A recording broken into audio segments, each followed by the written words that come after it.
अरे नाज़रीन, आज देखें तो सही ये सब तितली वाली जैकेट कितनी प्यारी लग रही है। ये आज़ादी का एक निशान भी है। तितलियां इसमें नाच रही हैं और चांद और सितारे नुमाया झलक पेश कर रहे हैं और बच्चे भी हैं तैयार अपनी शरारतों के साथ। अब आप सोचेंगे कि ये बच्ची ने जैकेट पहन ली और हाथ में पकड़ लिया छोटा सा झंडा, तो कितनी प्यारी लुक होगी। इसको कर दीजिए लाइक और चैनल को कर दीजिए सब्सक्राइब। अस्सलामुअलैकुम, कैसे हैं नाजरीन? यकीनन आप सभी ठीक ठाक होंगे। अल्लाह ताला से दुआ है कि मेरे तमाम देखने वालों को अपनी बेपायां रहमत से नवाजे, इनके घरों में खुशियाँ, दिलों में सुकून और रिस्क में बरकत अता फरमाए रब्बल आलमीन। इसी दुआ के साथ आज हम बनाएंगे अपनी जैकेट बहुत ही खूबसूरत तरीके के साथ, जो कि बनेगी मुकम्मल तौर पर गुम सिलाई के साथ।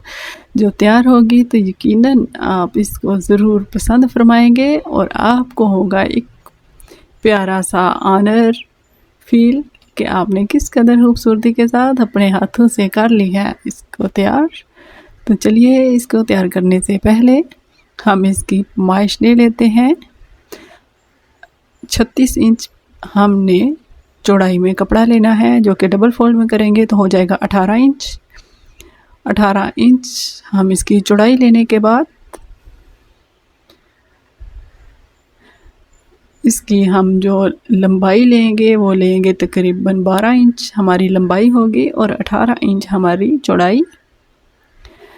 अब इसको हम करेंगे अलग-अलग करने के बाद हम इसको फिर कर लेंगे डबल फोल्ड में और इस तरह हमारे पास 4 तहें आ जाएंगी और 5 इंच के फासले पर हम लगाएंगे तीरे का निशान। इधर से हम अपने आर्म होल को काटेंगे।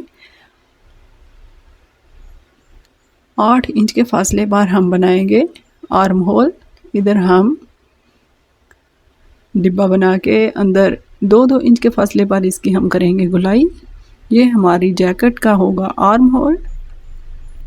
जैकेट का हम आर्म होल बड़ा रखेंगे, चूँकि शर्ट के ऊपर हम पहनने जा रहे हैं इसको, तो इसका आर्म होल शर्ट के आर्म होल से होगा बड़ा, ताकि बच्चे इसको इजीली पहन सकें। ऊपर से हम इसकी कर लेंगे थोड़ी सी कटिंग करने के बाद हम एक हिस्सा अलग कर लेंगे और ये हिस्सा हम फ्रंट वाले हिस्से के लिए यूज़ करेंगे।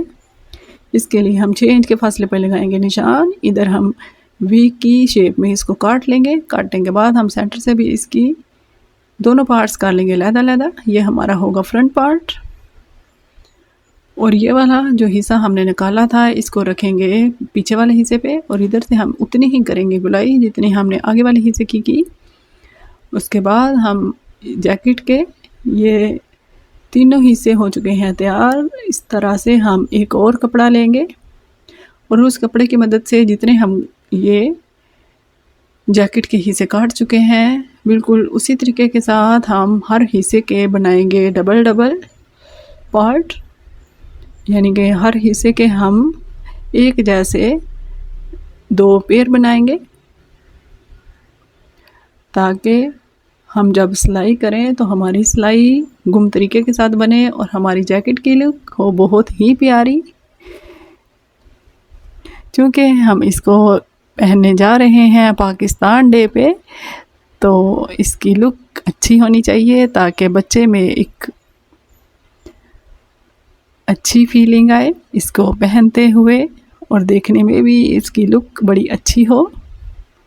तो इसके लिए तो आपको मेहनत करनी ही पड़ेगी। अपने बच्चे की पर्सनैलिटी को मज़ीद ग्रूम करने के लिए आपको ये काम करना ही पड़ेगा। तो चलिए, अब इसको हम फ्रंट वाले हिस्से को भी बिल्कुल उसी तरीके के साथ काट लेंगे और जितने हिस्सों को हमने अलग किया था उतने हिस्सों को हम दोबारा से करेंगे और हर हिस्से पे हम गुम तरीके के साथ करेंगे सिलाई। जब ये जैकेट तैयार होगी तो यकीन करें ये जैकेट बहुत ही अच्छी बनेगी। तो आप ये जैकेट प्रिंटेड सूट के ऊपर प्लेन कलर की ले सकते हैं या प्लेन सूट के ऊपर प्रिंटेड जैकेट लेंगे तो आपकी जैकेट बहुत अच्छी बनेगी। मैंने गर्मी के हिसाब से कपड़ा पतला ही यूज़ किया है और ये कपड़ा मेरे पास कॉटन का है, ताकि हमारी जैकेट की लुक